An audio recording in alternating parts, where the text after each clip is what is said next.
Welcome back to my YouTube channel again. This is Ralph731. Sa mga hindi pa po pala nakasubscribe, pakiclick naman po ang subscribe button at ang notification bell.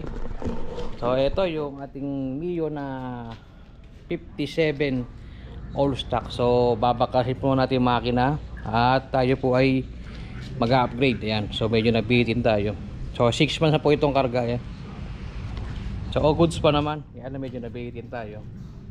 Yan, sumasabay naman sa mga Aerox na NMAX na naka-CVT. Ayan. So habang hinihintay na natin pyesa, kakalasin po natin yung makina. Yan. Baka bukas na dumating na yung pyesa nito.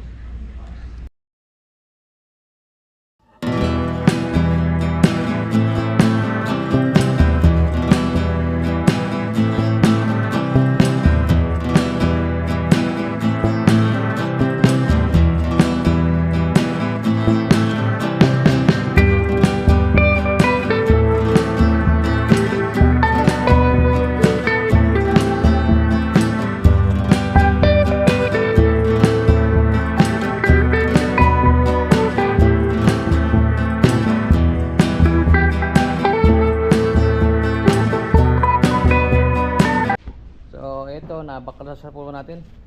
Ito yung block. Yan. 57mm yan. Baka bukas pa dumating yung 59mm yun na ipapalit natin. So diretso yan po tayo. 160cc. Ito yung head. Yan. Naka port. Yan. Wala naman nag-ever yan. Nakailang biyahe na to. Yan. So lilinisin namin yung pyesa para pagdating ng pyesa bukas isasalpak na lang po. Ibebenta ko rin itong mga pinagpalitan yan. Goods pa to.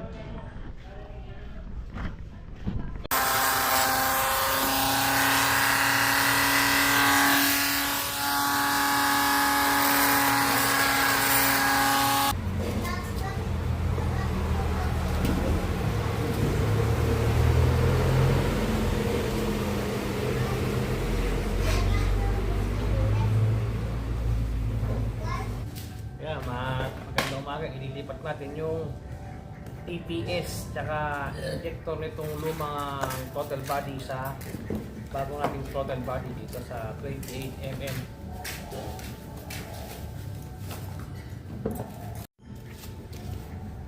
So ililipat natin tong TPS injector dito sa bagong throttle body. Ayan. So yung injector papalitan natin ng 130cc. Talagyan natin yan. So italiko muna natin yung pinaka joint pipe. Yan. So mabaklas muna.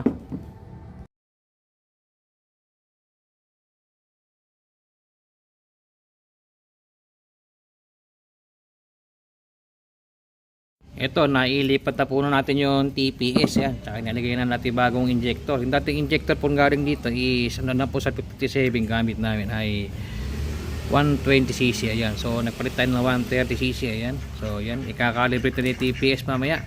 Pagdating ng block, andar na ito mamaya ito. So tatago na natin itong pinagpalitan. Yan, stock parts. Ayan.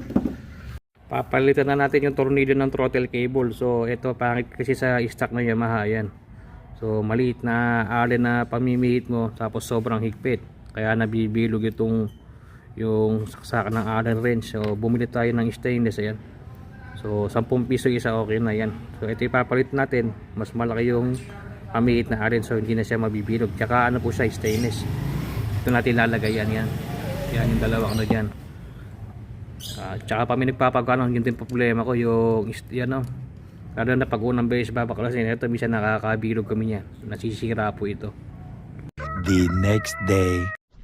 Okay, good morning hanggang naghihintay pa rin tayo ng pyesa nitong M3. So habang hinihintay na natin yung pyesa, ito muna gagawin natin itong airbox. Ayan, butas po na yan. So luluwangan natin yan para mailagay itong hose. Ayan, kasi magtutuloy na po ako, papalit ako ng 28mm na throttle body. So maliit po ito. Palit tayo na mas malaking connector. Ayan, ayan, ng butas. So luluwangan natin to para maging compatible. Ayan, habang naghihintay po tayo ng pyesa. Tapos mamaya papalitan natin ng starter na 500cc. Ito, katatapos na natin duwagan itong airbox ng M3. Ayan. So ito yung hose. Ayan. So sakto na po siya rito. Ayan. Sakto na pag nilusot dito. Ayan. Para ano pa rin, watertight.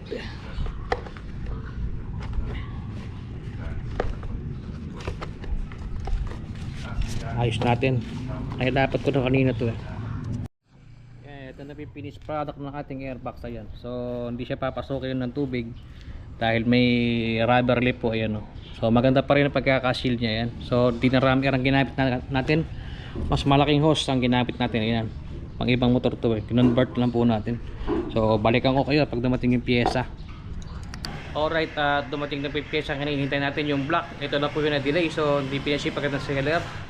So upgrade tayo 59 AS from 57 AS. Ayan, kaya ito na yung pyesa natin. Meron tayong block. Ayan, 59mm na Motaro. Ayan, so Motaro gagamitin natin kasi ito nasubukan ko na yung brand na ito, matibay.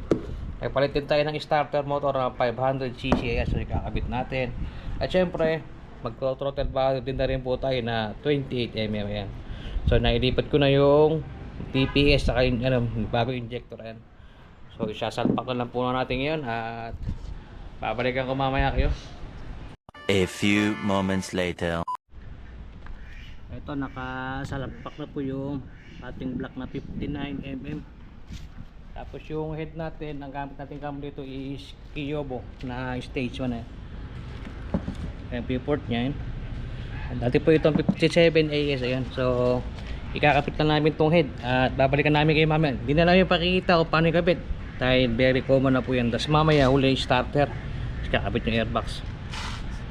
So ito update na nailagay na po natin head tsaka block. Ayan, so mamaya under na po ito, cover na lang starter tsaka yung airbag. Yan at tambucho. Ayan, so balikan ko mamaya kayo kapag umaandar na po.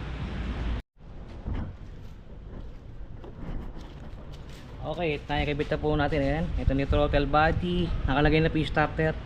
Tapos ito yung airbag. Ayan, ginawa natin. So watertight po siya, hindi siya basta mapapasukan ng tubig siya kadumi. Ayan, so ikakabit po natin at babalikan ko po kayo kapag maandar na. A few moments later.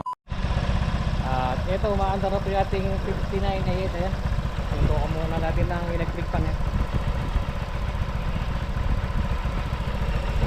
Ayan, ano po tayo, throttle body, stock head 59 block tsaka silent killer pipe.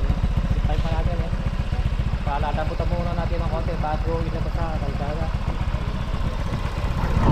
So hanggang dito na lang po yung ating video at maraming salamat po sa mga nanood. May another video po ito kapag na-break in.